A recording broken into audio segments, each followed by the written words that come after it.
Okay, next natin guys is the almond croissant. So, meron siyang almond sa labas, meron din siyang almond sa loob. Pero, muntik na rin siya maubos kasi hindi daw ipagpapalit ng bumili. Kasi tag-isa kami ng order.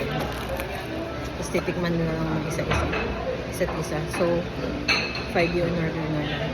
Ano kami masyadong itong. So, makikita ko dito ay hindi ko siya masyado siyang makunat. So, unang comment, makunat.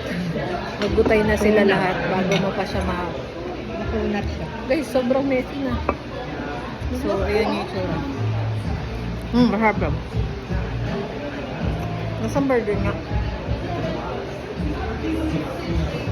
Sarap na. Lasang burger pero there's something. Lasang burger. Balik ko na yan. Mama, wait lang ma. Nagbibideo pa ako eh. Ayaw ipamigay guys. Hindi niya daw ipagpapalit. Tingnan ko lang. Parang may kasama siyang ano, no? Eh, pupunta ko sa... Parang may kasama siyang butter. Mana, may kasama siyang butter. Sabi ko, uy, ano yan? Tingnan ko yan.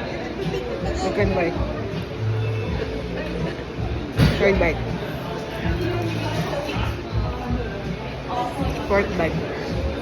Lasa naman tong Redisco butter. Uy,